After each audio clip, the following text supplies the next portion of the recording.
What?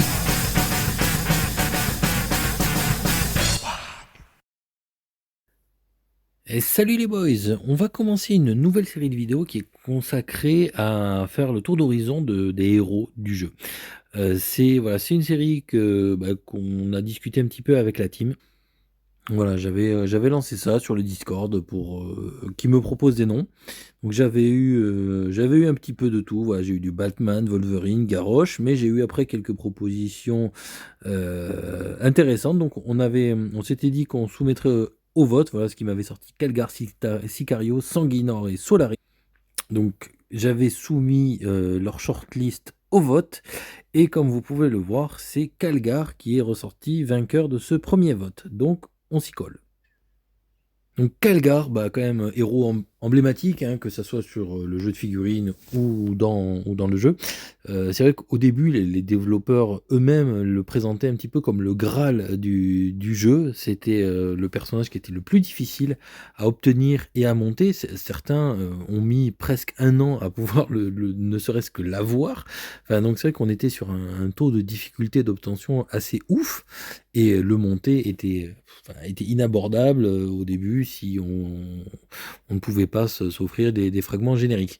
Donc maintenant, c'est vrai qu'il est beaucoup plus présent, beaucoup plus accessible grâce à la roue des héros. C'est vrai que ça, c'est un event qui, je trouve, n'est pas sous-estimé. Alors, je parle pas de foutre de l'argent dans le jeu, vous inquiétez pas, je parle de consommation de cristaux. Parce que c'est vrai que vous consommez 50 000 cristaux. Ça vous donne entre, je vais dire 100 si vous avez pas de bol et 150 fragments si vous avez du bol. C'est franchement, c'est pas alors en plus et vous n'avez pas que des frags de Calgar, quoi. Il y a des honorificats qui tombent, il y a des buffs, il y a des boosts, il y a plein de trucs, des deep rescue. Donc c'est vrai que je trouve que cette roue, à coup de cristaux, c'est pas inintéressant, d'autant plus que les cristaux maintenant pleuvent grâce au Necron. Donc c'est vrai que s'offrir un petit Calgar devient quelque chose de tout à fait accessible et gratuit. Donc ouais, moi j'invite à réfléchir à tout ça. Calgar, donc un de la première fournée des héros à capacité d'armée étendue. Donc ça c'est chouette. Donc sur ces buffs, on a PV et défense des Dreadnought. Bon, donc très bon choix parce que c'est quand même les deux capacités phares du Dreadnought. Donc augmenter ça, c'est très bienvenu.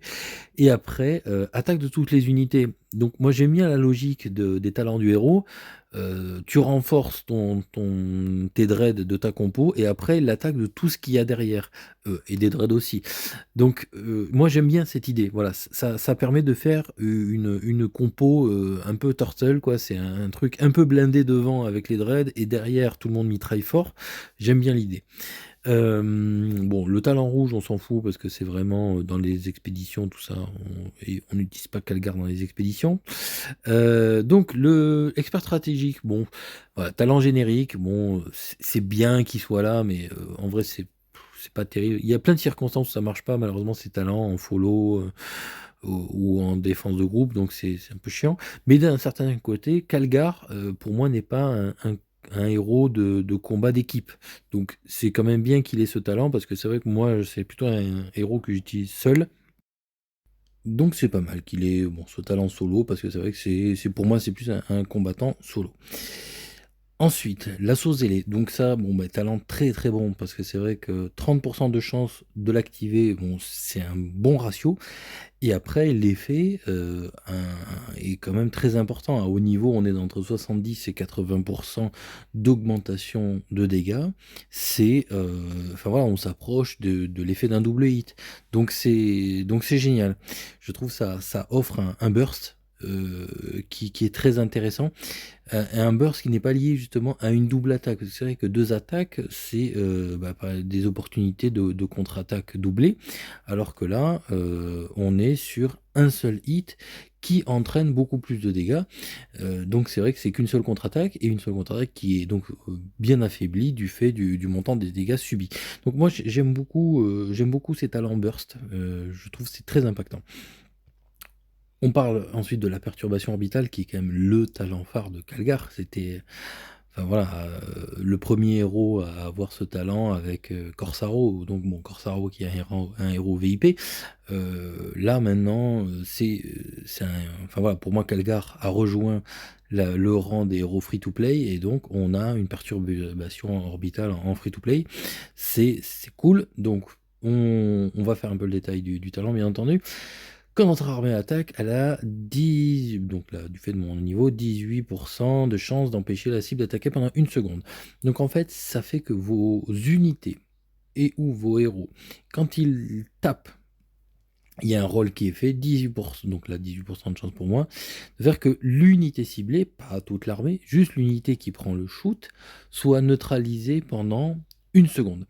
Alors il faut savoir que la neutralisation ne peut tomber que sur une seule unité. Une fois que vous en avez bloqué une, ça ne peut pas tomber sur d'autres unités tant que la perturbation est active. La perturbation, donc si la cible meurt, le jet de perturbation redevient dispo. Et alors c'est en ça où parfois c'est un peu chiant parce que c'est vrai que on se dit oui, mais les règles de ciblage sont telles que, bon, de toute façon, ça va pas aller n'importe où. Ça va d'abord taper les dreads et tout ça. Oui, mais il y a les héros aussi qui se baladent au milieu. Donc c'est vrai que c'est un peu chiant quand parfois la perturbation tombe sur un héros. Et après, c'est les dreads, ils sont pas bloqués.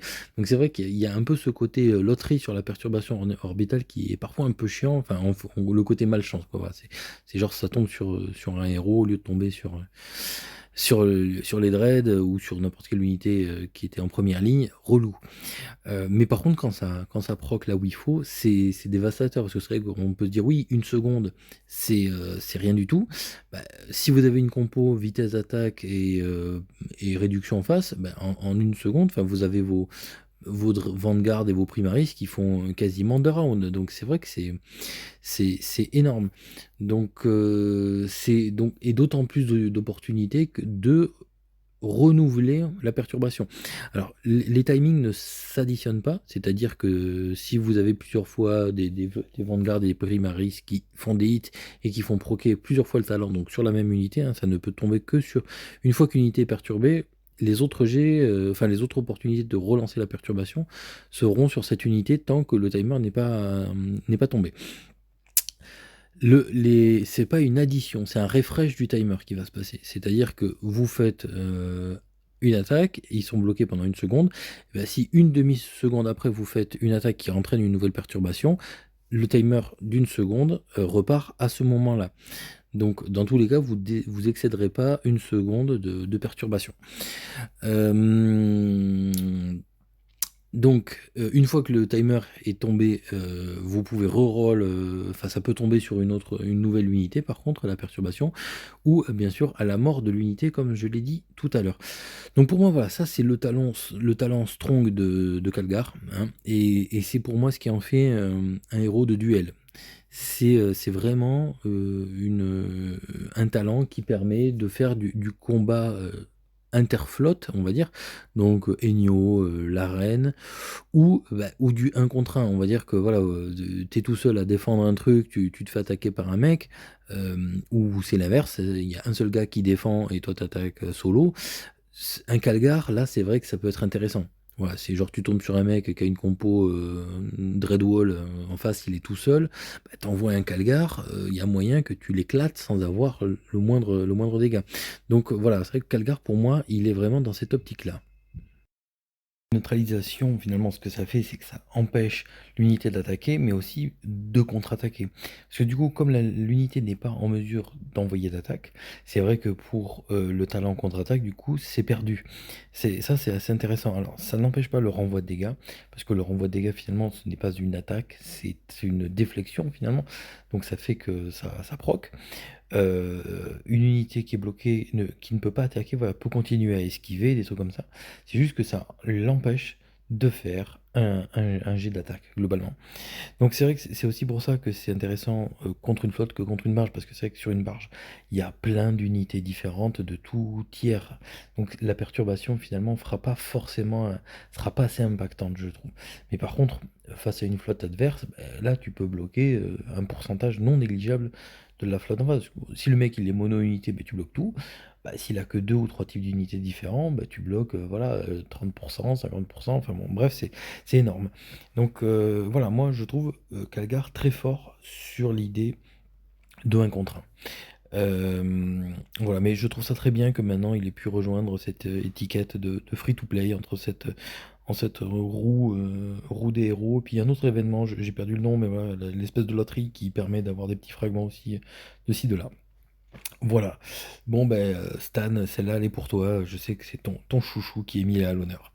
Allez, je vais m'arrêter ici pour Calgar. C'est tout les boys. Je vous dis à la prochaine. Ciao. What?